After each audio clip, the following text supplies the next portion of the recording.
Here's to you, dear listeners, and welcome back to another episode of Metal Gear Monday's Revengeance, where you'll find your favorite conversations around Metal Gear and Kojima-related content delivered to you through tactical podcast action. I'm your host, Warren Minix, and with me, as always, is a double agent from the CIA, Chris Hampton. How we doing? What's up, y'all? I just, they call me a sleeper agent, I guess. I'm awake and ready for the mission. I love Sleepy Chris. I can't wait for this. Sleepy time. And Sleepy time. yeah, I love it.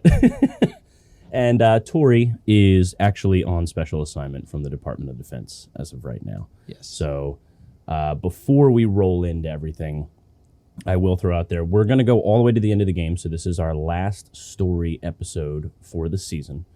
So we're going to hold off on like the overall final thoughts. We actually had talked about this well before Tori was unable to make this particular episode, but we weren't going to talk about like our total overall thoughts on the end of the game. We're going to hold that until we get to the listener response episode. So if you guys can, June 25th is the absolute latest you can put in a listener response. Ideally, the email is the best. Contact the Metal Gear Mondays is the best way to get out there. So if you guys could send to that email and label it what you guys need as far as the listener response episode for that. We've gotten a bunch in already, so thank you for everyone who has. So we're going to go through the end of the game. We got a few boss fights to discuss and the rest of this story. So do you have anything else to add, Chris, until I drop our patron that we're going to shout out? Is there anything else you want to add before we move on? You know, I'm just happy to be here, and let's hit it. I love it. All right, so we got our patron shout out. So our patron for this particular episode is... Oh, there it is. Nice. Thank you. There's a little Foley for you. Yeah. Boy Pussy 69420. Boy Pussy. So yes, Boy Pussy 69420. You are the man. And BOI. So just so we have that. And Pussy, as in Pussay. You are the man. Thanks a ton. Make sure we're talking to you in Discord, because I love meeting new patrons, and learning people's real names is like one of my favorite things to do in the Discord, because everybody has silly names and stuff in their Discord handles. But you're the man, dude. A proper shout out to Boy Pussy 42069. Here's to you, Boy Pussy. And cheers, my man. Cheers. Warren, are you drinking Kool-Aid? So I have a Fiji artesian water. Yeah, and put a little water. Put a little flavor. Put a little flavor in it, and maybe a little something extra to give it a little zip for tonight. All right, man. I'm ready. I think we get started on our final story episode. You ready? Yeah, let's do it. Let's bring this mission home.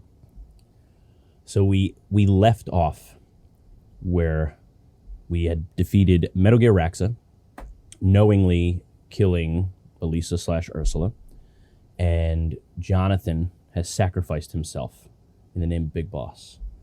So we are literally hard cut. Jonathan has died, and now we need to exact revenge, stop this plot. We learn that there is another Metal Gear. The Metal Gear we just defeated was a prototype, or not the full practicing model, which is not great. So Intel suggests that we go to a power station, which is just south of the ravine.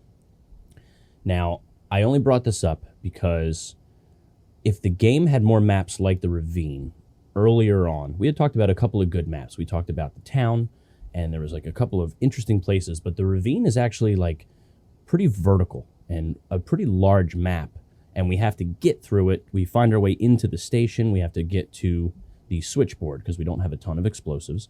So if we have a few calculated explosives at the switchboard to cut the power, which would then let us know and break into where they're holding the Metal Gear Raja, the proper one.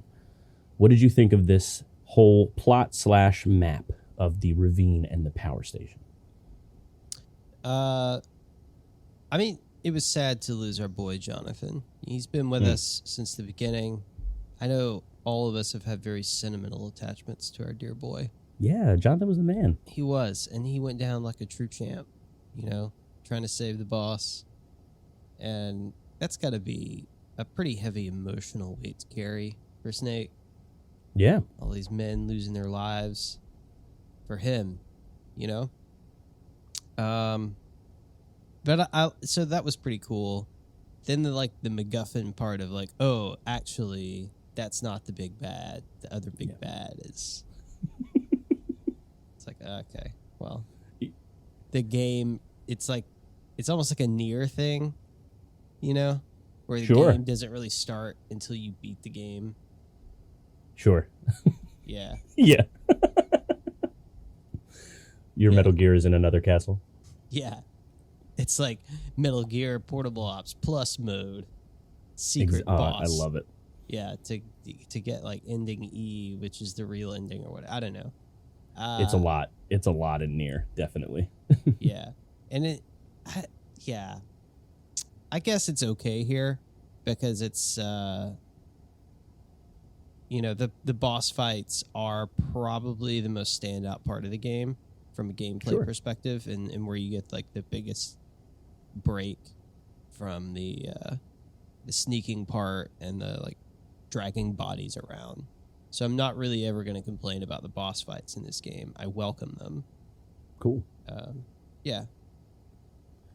So as far as this ravine map, though, because I actually like the sneakiness of this particular map, because there is a lot of guards between the ravine and the power station. It's got to like climb through and shimmy across. There's the bridge you got to get across to get into the building, and it's a lot of that. If the sneaking that you were sort of discussing was more like this, I don't know if it would have elevated it per se. Maybe it would have been a little too much early in the game to be this, I guess, involved. But it sort of really felt like playing like a Metal Gear Solid 3, I guess, because that would be the closest to the engine / like timeline of playing the game. It felt pretty good. Like, it felt right. It was a great map, very big and open, but also it had a lot of familiar places we had been and a lot of places to hide, and like we really had to map out, where the hell is that guy that keeps finding me? I like that stuff too. But yeah, I'm glad you like boss fights, because there's gonna be a lot of them in this story episode. We're about to do a gauntlet. We're a gauntlet, a rogues gallery here. Mm-hmm.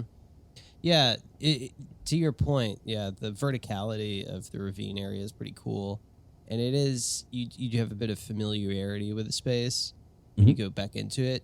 So it's sort of like you've mastered the gameplay by this point, and you get to really do some neat, nifty tricks. That's always the fun part of any game, right? Like where you finally you got the gameplay down pat, and you can like do some movie star shit on the screen. Right, exactly. And you don't need to have like a machine gun. Like you can do it with the tools you've had since the beginning. I totally agree with that. Yeah. I totally agree. So story-wise, we find out, so we get to the Red X, which is the switchboard, but we can't just drop any regular explosive. They claim it's better to have a time detonator because we'd only have 5 minutes, something like that. So now that we can choose when we ignite the detonator, then we can use that 5 minutes to get in. And as soon as we drop the charge, we see that Null, we go into a dope cutscene, and Null is losing his shit. He has not completed his mission. Why is Snake alive? All that kind of stuff. He's killing everyone that's in his path. And he essentially is doing this like whole, why do you choose to live? Like, what do you bring to the table? What makes you so special? And he wants Snake to answer. It's not that Null needs to know. It's very weird. But this is where they finally drop the bomb that not only has Snake known who Null has been, I guess, after seeing him, but it's Frank Yeager. It is Gray Fox, Cyber Ninja, from the jump, and he knew him as a child soldier in Mozambique. And I'll admit on this, obviously in the research and playing the game, but I didn't realize that Frank Yeager, I knew the Yeager part was like a nickname because he was a hunter, is what they called him. But I didn't realize that Frank wasn't his actual first name. They called him Frank Yeager is the Frank Hunter because he was such an upfront little boy when it came to his training or when he was there in Mozambique. I never knew that until playing this again. I don't know how I missed that he wasn't like Frank Jones and they just started calling him Frank Yeager. It's a full code name. So before we get into the fight, what do you think of this cutscene?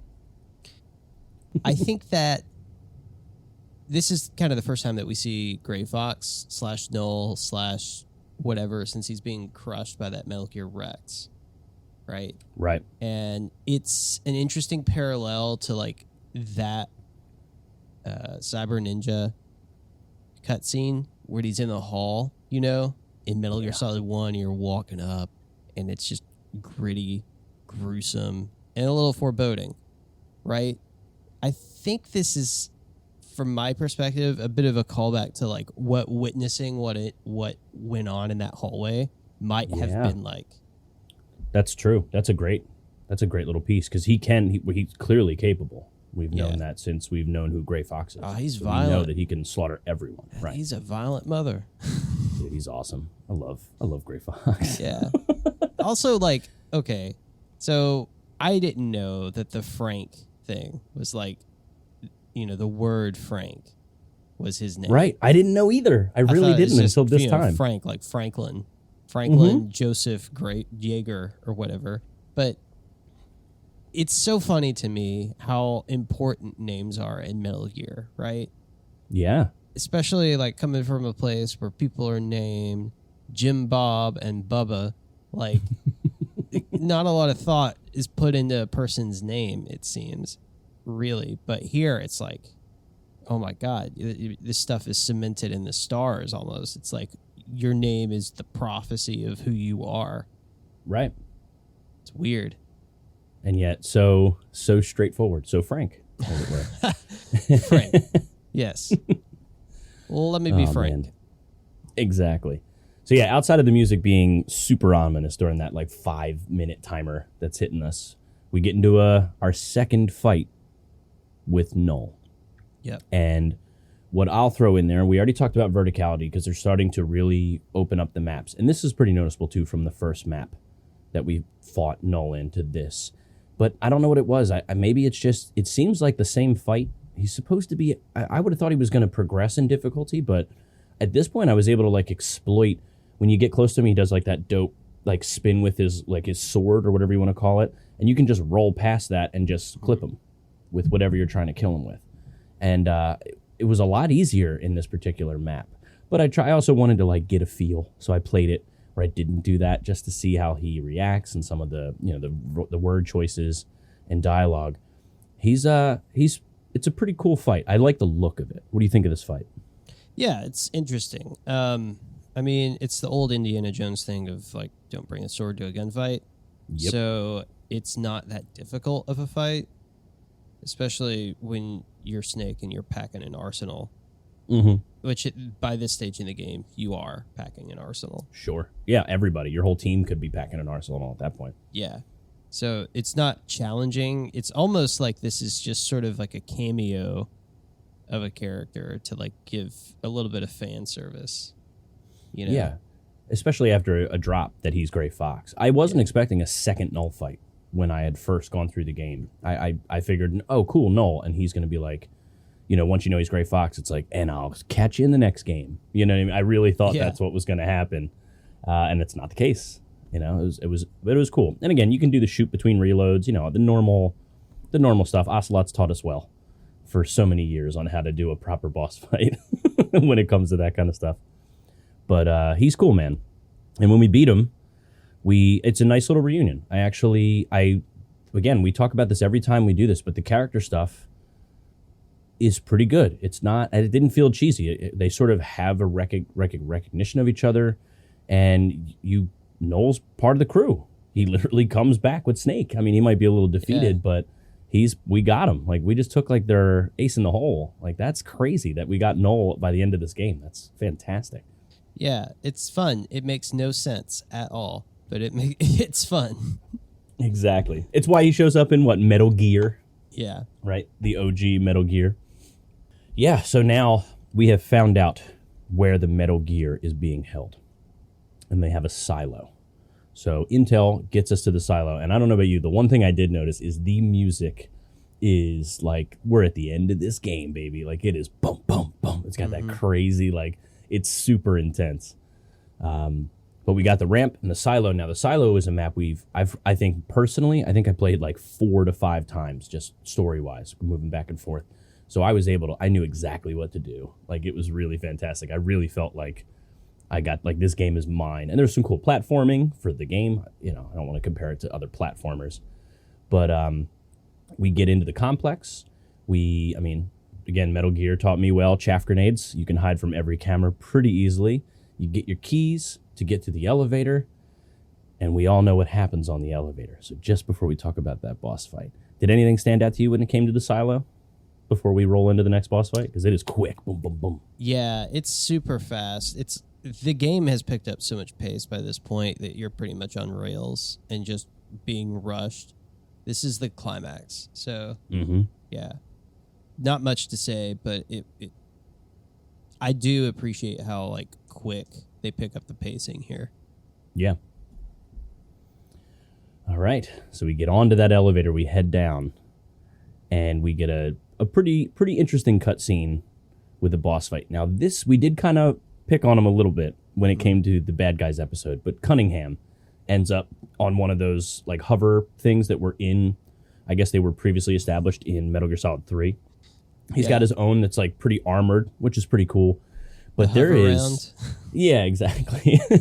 Think of those old commercials. Do you remember those? I do remember those. Do you have the one that also like you could pull the piece up that attached to the thing to let you go up the stairs too? So you could like click the thing. You could like... I love that. But I do remember the literal hover round. They go and to a the rascal. Grand Canyon. Those are the two. Yeah. Yes. And yeah, they can do whatever you can do. Hover around. Oh, that's amazing.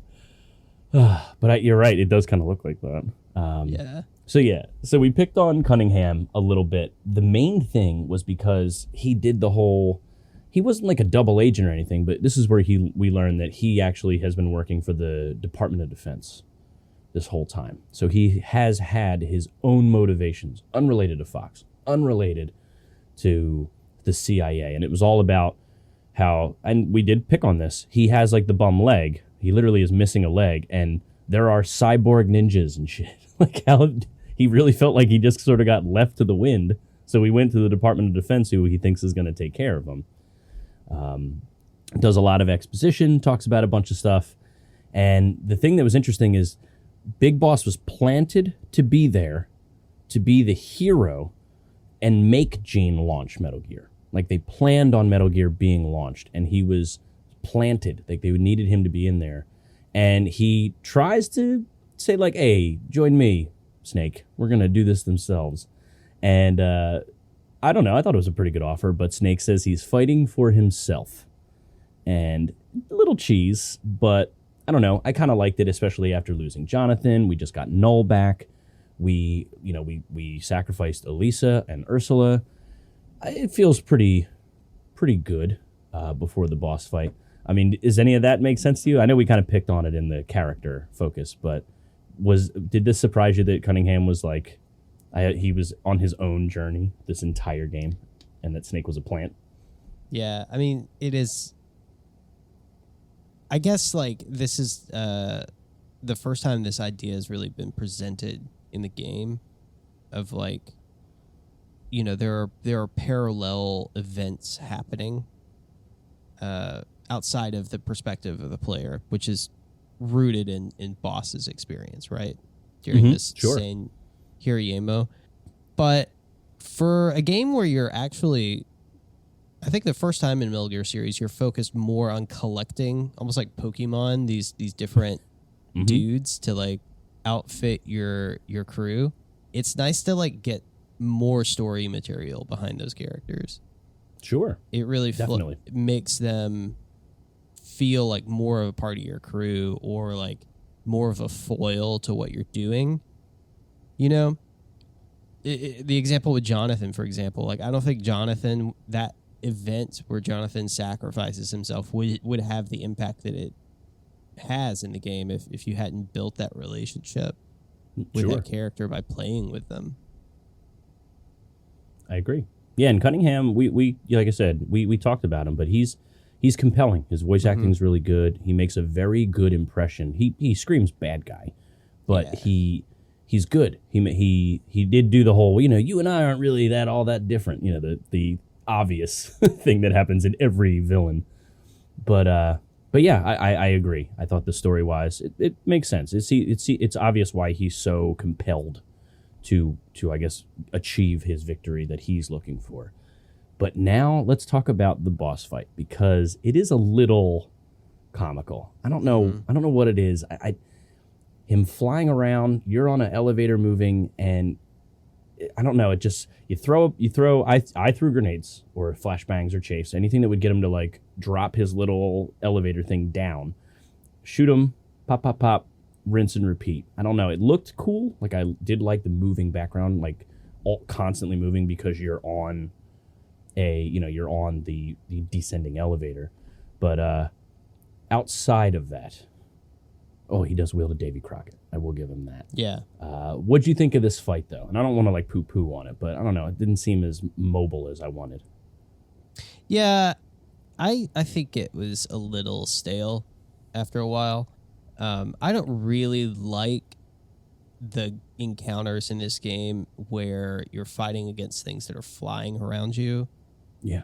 It feels like a really unfair advantage to enemies because of how clunky the controls are. Sure.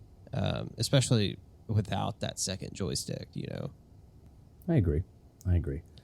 So what do you think of his pretty unceremonious death? He just sort of plops. It's like just squish, plop, he's gone, Yeah. I mean, hey, it's a bummer because I like him a lot. And I mean, they all can't be winners when it comes to the whole, I guess his biggest reveal is he had the dope intro to the game, and he had ulterior motive that does tie in. We'll talk about it when we get to the end of the game, like the end of the game. It really does tie to the motivations that inform the future of the games. So he does have like plot, like juicy, but I don't know, pretty unceremonious fight. It felt very like just whatever, you know what I mean? I had no desire to like trank him, or I was just like, let's get on with this. Where's the fun fights? I don't know, it just didn't do it for me. Yeah. Well, all right, our boy dies, and we get down to Gene in the control room. So we get to the control room, and this is where I like Gene, and you guys had swayed me the other way when we did the episode. I was high on Gene, and then you guys brought me to like regular to Gene. I'm lukewarm now. However, I think this is where I was referencing it. Gene now has killed everyone, and we know that he's capable of that. He did the whole, you don't know who the traitor is, and they all kill each other. So clearly he's a sociopath. Whatever gets him to his end is what he wants. But outside, like, this is cool. It's a pretty awesome idea for a boss arena, like just the massive control room for Metal Gear Raja, the true one. But this is where, like, my notes here, man, I have a whole page on, it seems Gene knew everything all the time. He planned to launch the Metal Gear Raja at the Pentagon. So it was never, he wanted to make it look like it was Russian, going on American soil. That messes with NATO and the United States, and especially the philosophers, the New World Order. He wants to make the peninsula the Army's heaven, to breed the perfect soldier, making him the true successor. And it just felt, I don't know, it was a lot. It was a lot when I was like, oh my God, what is happening? What did you think about this? There was a little bit of rebooting, which we'll talk in a minute, but what did you think of, at the end of the day, Gene's reveal of his real plan? Yeah, I mean, well, his plan is like this new world order, right? And the philosopher's legacy is the key to that, which is the persisting MacGuffin right now is the philosopher's legacy. Right. I don't know. Gene has some big aspirations in his world domination scheme, but I was listening to this when when I was playing through the game and thinking to myself, like, yeah, no, like the Patriots are not going to allow this to happen. Like you would think, right? Like Zero would not allow this to be a thing. Right, but Zero can't be involved, can he? Dun dun dun. Exactly. Yeah.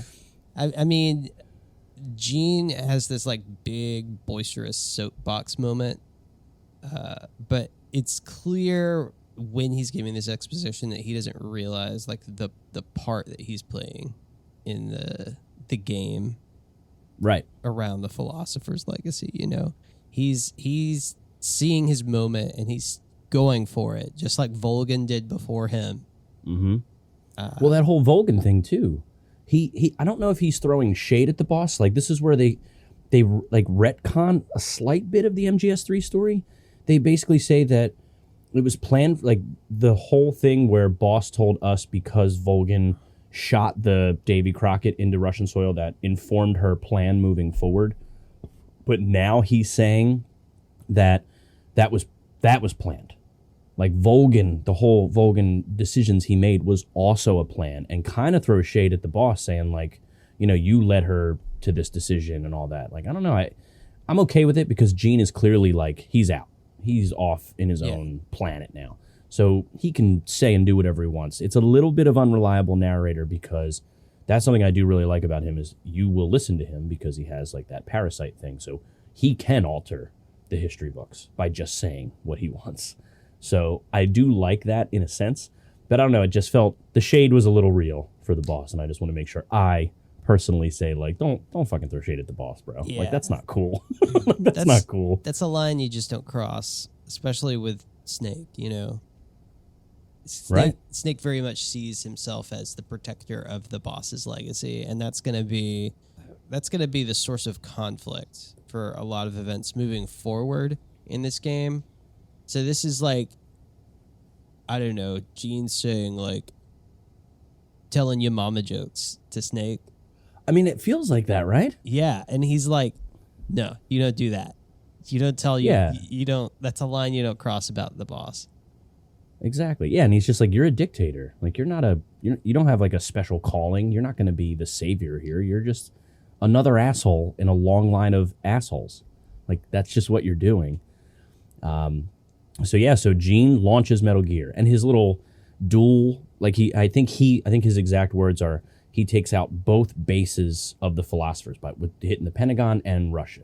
Like he's going to screw over that basically, if you take down both, they're not going to be able to recoup, and he wants to wipe them off the earth. And in a crazy surprise thing, Ursula and Elisa survive. Mm-hmm. They survive the Metal Gear Raja fight. They show up to, I guess, help because now they're both against Gene. And this is where I think like Gene is pretty bomb. She can read thoughts. She's a telepath. Right. She has that ability. She's a psychic. But Gene's reflexes are so fast. I was like, oh shit, it's gonna get real. And the next scene, bam, she's killed. Like he just stabs her dead on the floor.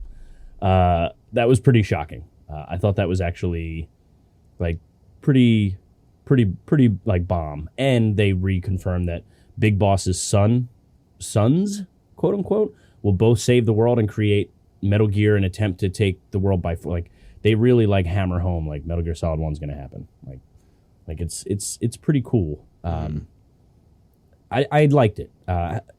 Were you shocked that they survived that Ursula Elisa thing? Did you? Yeah. Are you? I was absolutely, because like that was a big explosion. You know, who would live through that? I guess a telepath that can probably control, maybe protect herself in like a Jean Grey kind of way. Maybe like there's some Psycho Mantis shit going on. Yeah, here, for sure, definitely. As usual, pretty common in our Metal Gear games. That's the thing. Is like, what is this like X-Men supernatural layer in Metal Gear games that really just I don't feel it was a huge part of one. Like Psycho Mantis was. Yes, I was just going to ask you this. Where do you think it shows up? It starts in 2, in my opinion. With Vamp, right? You see the first one, Vamp and Fortune, right? They feel the most. Right, I totally agree. Yeah. And is that an artistic choice, you think? Is it like a Kojima, like, trying to one-up himself in that sense? Because I think that's why, like, 3 and 1 feel so special. 3 had X-Men. I mean, they do control bugs and shit.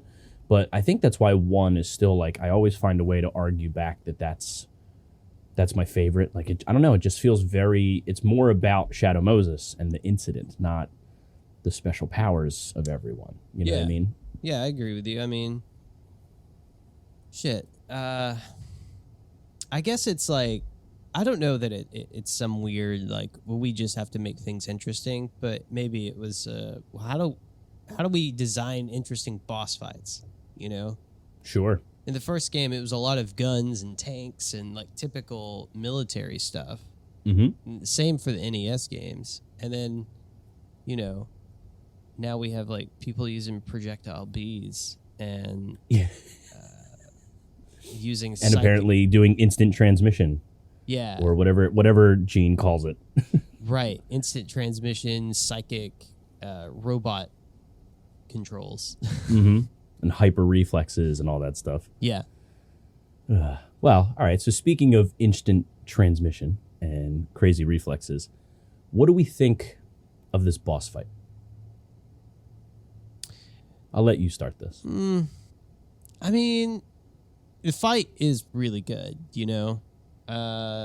This is like sort of a CQC up close, these boss fights with Gene, and I really like that because it feels like mano-a-mano, very fair, level footing, you know? Sure, definitely.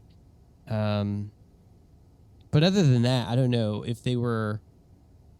It's so funny that he disses the boss, right? He disses the boss right before this, and we get into this fight where he's using like some CQC stuff himself and a knife to in like a way that reminded me of the boss fight from 3 at the end of the game. Because absolutely, getting up close with him is really dangerous. You have to like kind of keep your distance and like whittle him down a bit before you go in. And if you rush in, he'll like combo you, and you always just get stuck and whatever. But yeah, for him to like shit talk the boss and then like now face my CQC, he's not that great of a fighter. Outside of the cool, when he throws like 55 knives. Yeah, because he has the super crazy reflexes. It looks cool. Like it's presented well. It's like a little bit of like an ocelot fast shooting. But with knives, right? Yeah, exactly. And I like that it wasn't just another gun. You know, it wasn't like another like ocelot adjacent. Well, I mean, shit, it's not like they could give him a deck of cards and rip off of Gambit. You know, they had to do something. I wouldn't put it past them if I'm honest with you. Get a card.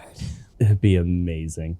But I'm going to be honest. I know we don't make it as a strategy guide, but my main thing was if I go into like a fight, I do my best to have stun grenades, and they are so helpful. Like you can almost win anyway, as long as you stun him, because he is still a human. Like his reflexes are fast, but a grenade's going to work no matter how fast your reflexes are. That's true.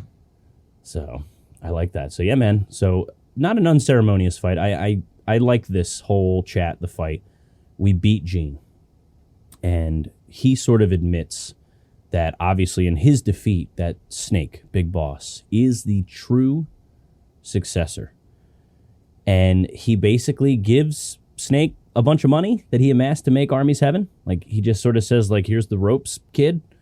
And he does do the whole, well, I already put in the coordinates for the Metal Gear. Like you can't stop it. There's nothing you can do about it. We're past the ending already. My fight with you is to distract you. And it's pretty funny how I was like, oh, okay. And they just shoot a bazooka at it. That's the answer. It's not bad. So what do you think about, like, so after all the shit we just said, Gene still sort of saying like, hey, maybe I'm an asshole, but my plan's pretty cool. Like, it's not a bad plan. We should do something like this because aren't you tired of, being a tool of war for someone else kind of a thing. So I like that. Gives him, and it has nothing to do with the philosopher's money, if I'm not mistaken. It's just all the money he's amassed by being his own thing. So it's like his own sum of money that's probably not accounted for somewhere. He's got a little checking account. It's been putting 10% of his paycheck in there. Yeah, slowly building it over time. Yeah. Might have a couple of stocks, Yeah, whatever. Gene's got a pretty diversified portfolio, I would think. Yeah, Probably got but, some like, real estate, you probably know. like blue chip stuff, real solid investments, nothing risky. Exactly. Just Yeah. slow playing it, but just aggressively slow playing. I totally Right. agree. He's a safe guy. He's a safe bet. Probably owns a lot of Walmart stock. Yeah. If I was to think about Mean Gene's portfolio. Yep. Thinking about recession proof, right? Yeah. Able to survive any sort of issue. Where are you going to go? Yeah. Walmart. That's why he invested. So That's where he bought we're those going to talk to knives. Gene about. He gets Yeah, a great we'll deal talk on to all Gene those for knives at financial advice. Walmart. Yeah. Oh, that's amazing. So we blow it out of the sky. It detonates in space, I guess, after everything, and it's pretty cool. Oh, they're watching it free fall. Like, I like that. That was pretty fun, and we're pretty much, nice job. We saved the day, and the CIA director is now doing his own thing, obviously in some undisclosed location, and he's interrupted by Ocelot, which is really the first time we know it's Ocelot. We know Ocelot's in every game, so we're not an idiot. And there's been a secret informant, like sort of funneling information to Gene and all these other people. So we kind of had an idea, but Adam is the triple spy he's the triple spy for the philosophers. The director has the briefcase. He's got the documents. He's got philosophers' names, the data, where the parts are scattered across the world, like the legacy. And he's prepared to take it to a bunker because Metal Gear was launched into space. So the intent is that no matter what happens, the philosophers would survive if the plan succeeded. They were always going to be able to keep moving on. And Ocelot basically goes like, "Is this everything?" And they're like, "Yeah, we got him." And he just clears the whole room, fucking kills everybody. The line I like, and then I'd like to hear your thoughts on it. He says he destroys them because they stole, quote unquote, and they're not, in line with the spirit of the true patriot. And I kind of like that. That's a pretty good line. So what do you think of the CIA plot with Ocelot towards the end here? I mean, it makes sense. Ocelot is going to be our sneaky switch agent for the whole series, really. So this is in character for him for sure. I think it's great that Ocelot gets to come up with Gene too. Sure. I agree. Yeah, I think that's cool. Yeah, and of course, like the Patriot Shadow, whatever. This is like totally setting up for, right? If I have the timeline correct, when this game came out, 4 came out shortly after. Yep, you are correct. So we're headed up to like really figure out who the Patriots were, right? Which is, we haven't gotten much information on that since the ending of Metal Gear Solid 2, right? They were a very small piece of Metal Gear Solid 3. Just it was more of a setting up the story, explaining to us what the legacy was, why it's important, and why people are after it. But now we're getting into the meat of like the Patriots themselves, who are setting up this like the next big event, and it's going to change the world, right? Like we're just not going to recognize the world that we come back to after these events. Yeah, it's good story stuff, which is what we always have been going back to with this. It feels very, especially knowing everything afterwards now, this is cool. Like this is pretty good seeds that are being planted to establish just what the fuck is going on with this story wise. Because if you go from 3 to 4, it's pretty bonkers. Like you're like, what the fuck is this? Like, we were in the jungle, now there's like they sound like cows, they have muscle tissue, they're jumping all over. Like it's just a war zone everywhere all the time. Getting dropped it's a pretty big by bipedal cow robots that have little whips on them. Yeah. And I think I'm going to say this here because I know we've all said it, and I think it's like the kitschy thing to say, but Ocelot really does find a way to be a fucking great character in every game. I tried to like challenge myself to be like, what's the weakest performance of Ocelot? And I don't know if I have an answer, because obviously you could say this game, right? But he's in it for such a short time that like you can't really give him crap, and he is monumental in affecting the plot, and he's got great lines, and I love that he's been fucking with everything from the beginning. Like that's Ocelot's cool, man. I really appreciate like what he does in every game. I know that he's like remembered, but everybody's sort of like he's always like the bronze medal in most people's like rankings, but he's really cool, man, and he finds a way to be interesting in every game, and it's just special. And this was the time where I really noticed it, you know. Ocelot's probably one of the more fun characters to write in this series. If I was a writer, I would have a lot of fun writing him, just because he's so animated, right? Right. It's great. And motivated. Like he has motivation every time you meet him. And again, 3 was the funniest thing, because in 3 he's so different than we knew him. He's this young, you know, hotshot colonel kind of a thing. Like it's nothing like we have seen him in previous games.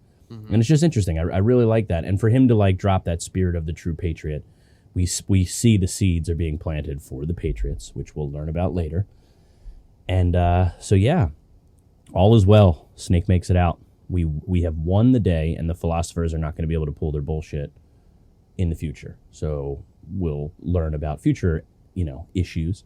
But Fox's rebellion was covered up, and Campbell, which again, an awesome performance, he confirms that Snake is one hell of a hero. And Snake learns to fight for what he believes in. So this is where we're finally, Snake makes a massive move of not just trying to make Mom happy, right? He now trusts himself to make his own. Honestly, in his own way, I can't really vouch for, because we talk about this every season, the will of the boss. I do think when it comes to Snake, the will of the boss for the Snake is for him to stand for what he believes in, regardless of what that is. I do feel like there is some decent closure. He doesn't have to mention her, but you can tell that he has resolve. He has moved forward from, really, this is the last time. I know they're going to bring it up in Peace Walker and things like that, but this was like the real time that he has like post-traumatic boss disorder. You know what I mean? Post-traumatic boss disorder. Yep. What are the symptoms? Symptoms of that are self-doubt. Probably can't sleep well would be a guess of mine. Probably mood swings would be my guess. Heavy drinking, maybe dependence on substance. You think twitchiness, maybe? I don't know. Is that why he fidgets with his guns so much?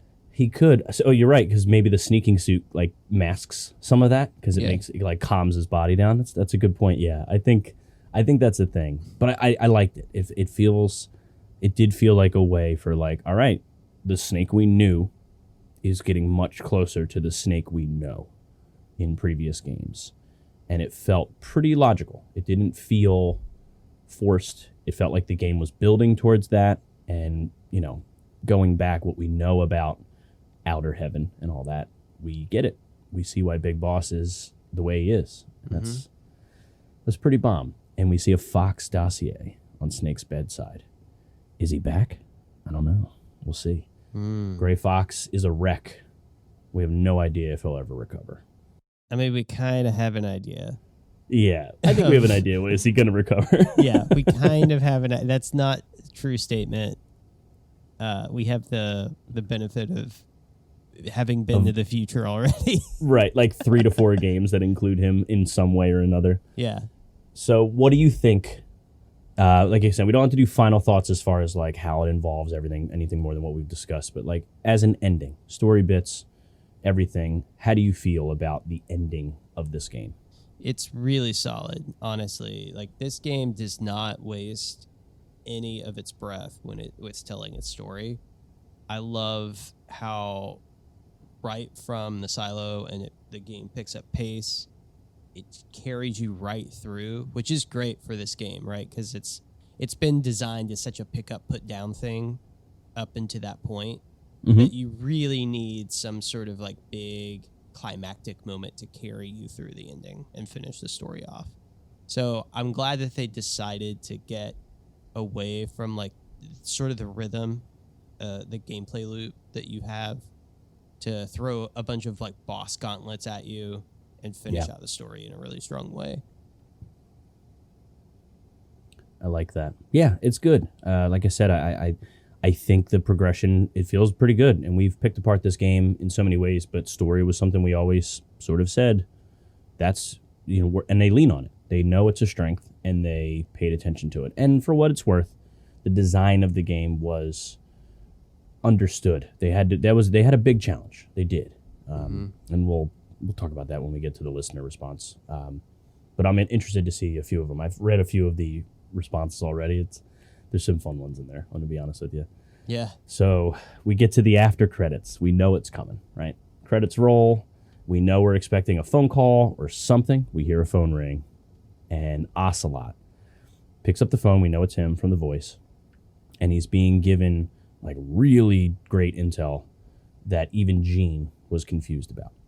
And Ocelot is on the phone with his informant. So someone's been giving Ocelot the advantage to what information to feed everybody throughout the game. And he's talking about genes, genome soldiers, creating the perfect soldier. And when they have the ability to do that, they establish the Patriots, which is pretty fucking bomb. Now with the code name chat, they talk about, I think he says something like someone, you know, Null, who shares a code name with yourself, kind of a thing. And we kind of get the vibe. We are aware that Major Zero was basically channeling this information through Ocelot to establish the Patriots. And this here, now we can talk about this because it ties in with Metal Gear Solid 4. I think we can talk about this a little bit. This is pretty cool that this is the game, because I don't remember this. This is the game that establishes that Major Zero is like the big bad for the fucking series at the end of the day, right? Yeah. At least as far as emotionally. What'd you think of this? I think this is a pretty dope of the call scenes, because there's some good ones. The Mr. President is pretty fucking bomb. But this one's pretty good. Like, I like this. What'd you think about this after credit? Yeah, I liked it. You know, this is like more hype to me than the Marvel post-credits scenes. So I love the phone call. I don't know if you'd call it like a cold cut or what the term would be. I'm not educated in that way. But yeah, the little... almost like a spoiler, setting up like a teaser that's like, oh shit, well, what's gonna happen in next time in the Metal Gear universe? Yeah, these are great little comic-y bits that I feel are just so over the top in the way that they try to like do this Mission Impossible clandestine spy thing and tell that story. But it's perfect. It's kitschy. I love it. I agree. I know I love them all, but it was kind of refreshing after playing Metal Gear Solid 3, which was like super, not that it was confusing, but Eva was working for the Chinese and she didn't get the right half, so now the other half, like there was a lot of stuff going on. This is pretty cut and dry. It is. It's the mystery is who's talking to Ocelot, but they do sort of tell us, like they do, and it's how fucking cool is that the choices they make in Metal Gear Solid 4 story wise for that ending, and that's the fucking stinger from the previous game. That's fucking cool. Like when you think about it, they set up Zero, and then the next fucking game story wise, which is the end quote unquote of the saga, to turn it into that outro with the end blank blank is Majors, and you're like, what? The big boss shows up. It's cool, man. I got a little goosebumpy about it when I was just like, this is fucking cool. Like, I really dug this. Yeah, me too. It was awesome. I really loved it. Yeah, this whole thing justified, like, I don't think we have to argue about canon and all that. We've definitely talked a ton about it in the Discord with the patrons and stuff, but it's stuff like this. It's moments like these where I'm like, it is canon to me. Like, this justified itself completely. This fucking story was awesome. Like, this was fantastic. Even if I want to pick apart some of the gameplay, but I can't, if someone were to ask me the story of Metal Gear, I would have to include Portable Ops in my outline. right? Some of the stuff that happens in this, it establishes some pretty fucking big deals. Major Zero is massive, and I know he exists prior, but he is involved starting at Portable Ops, which is like the second in the timeline. Like, it's crazy how long they pay attention to this. That's good writing. I think that's good stuff, and I like that. So before we call this out, sorry it's a little shorter, guys, but it was tough to pace this out, and with the boss fights, I tried to make this make sense for everyone when it came to it. I mean, it's still a pretty full ep here, but we didn't want to rush anything or make anything too crazy long and crazy short. But to get through these, I mean, the game really ramped up in pacing for the last like 2 hours of the game. At least in my experience, the last 2 hours were what we just talked about. Do you have any final thoughts that aren't just like to involve conversation? But before we, as far as story is concerned, we are wrapping up Portable Ops. We are through our second game.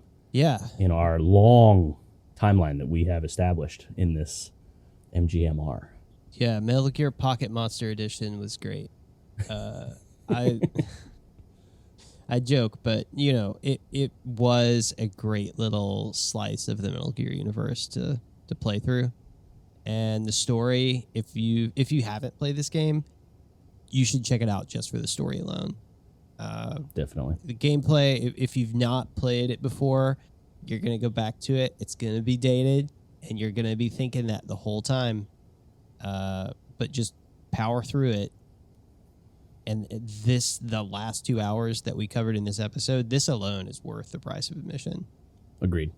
I totally agree. It's kind of why I like that this is a concise episode, because this is a great, like, if I were to pick our episodes going back, like maybe the opening and the outro would be enough to like just go back. You probably don't have to, re-listen to everything if you wanted to, but this is the stuff that's like really good. And for anybody that was wanting to hear Tori and her thoughts on the ending and all that, trust and believe, guys, when we get to the listener episodes, we will have this out. So we'll be able to make sure that she gets asked the same questions, because we have talked obviously off mic about all this stuff, but I have been going out of my way to not know how everybody feels about the games until we get to recording the episodes, because it makes for more fun of a conversation.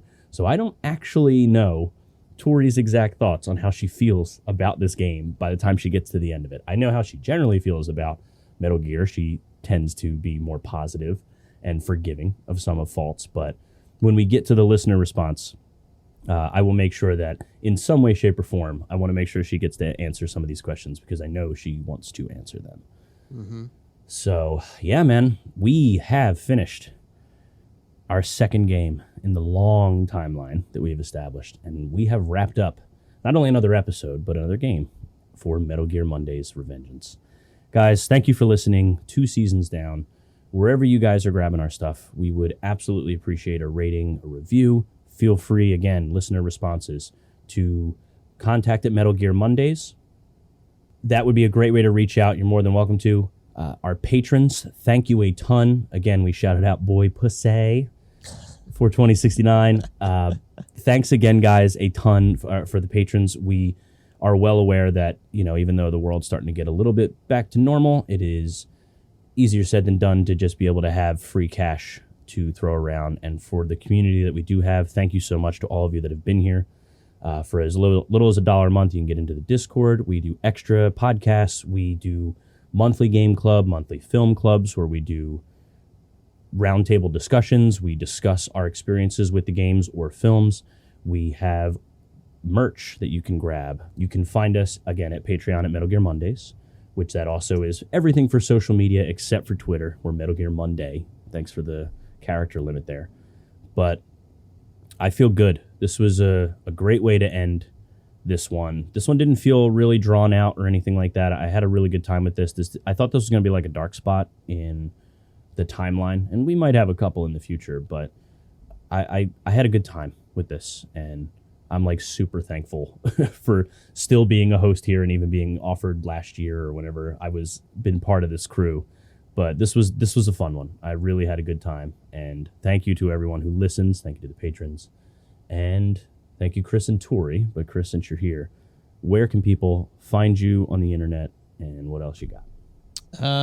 You can just go to metalcaremondays.com or hop in the Discord, say hi at Proto Dude. That's gonna be all my gamer tag stuff. And yeah, just instead of checking me out though, you should just get this game and check it out. I like it. It's a good point. Man's got a point. And yeah, you can find me at Warren Minix across all the things. I am Untaggable Gamer if you're into gamer tags, although I'm not really an online player per se. But yeah, you can catch me in the Discord. I usually do the film stuff, and I talk too much about music, so I have to figure that out, but that's my thing. And yeah, big old thanks to everyone again, and I think it is time to let her rip, Jack. Let her rip.